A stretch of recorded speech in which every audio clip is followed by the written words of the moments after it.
je m'appelle Antoine Equet, je travaille pour les services industriels de Genève,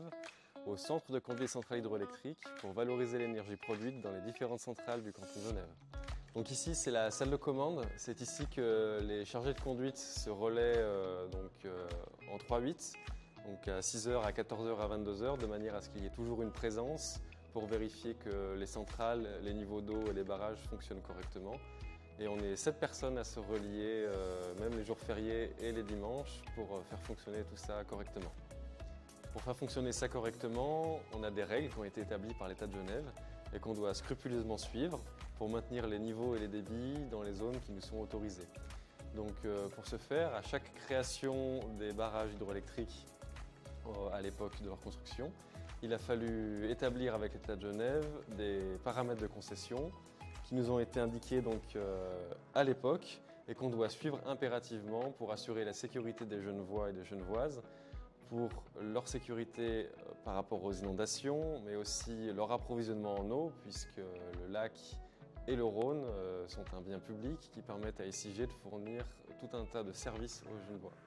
Au niveau du lac Léman, on doit respecter un maximum et un minimum qui nous sont imposés par la concession, et le niveau du lac évolue tout le long de l'année. À partir du mois de janvier, on fait diminuer le niveau du lac pour la faune aquatique et les maintenances, et puis à partir du mois d'avril, on le restaure pour la saison chaude et ses besoins en eau.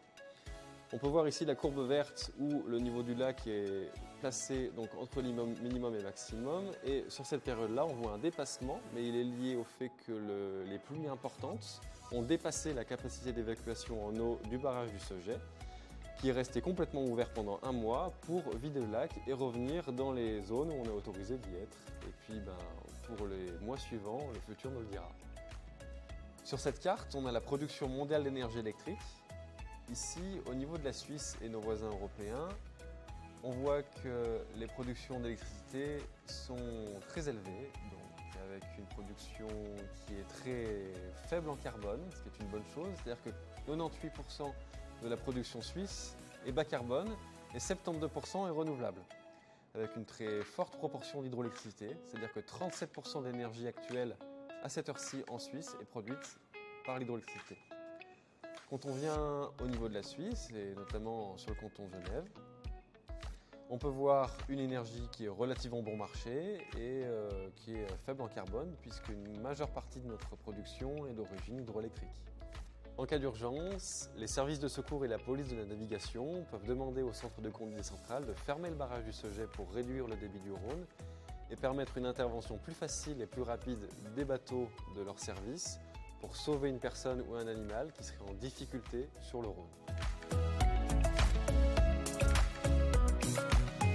Pour assurer la continuité écologique sur le linéaire du Rhône, des passes à poissons ont été construites sur toutes les centrales hydroélectriques des SIG pour permettre aux poissons de remonter en direction du lac comme ils le faisaient auparavant. Pour la gestion sédimentaire, le centre de conduite des centrales, en coopération avec la France, va venir manœuvrer les barrages pour écouler les sédiments qui sont apportés par l'Arve dans la retenue du barrage de Verbois et les faire transiter tout le long du linéaire du Rhône sans avoir un impact trop fort sur la biodiversité. Merci de m'avoir suivi sur ma journée de travail, j'espère que vous avez apprécié et puis à très vite.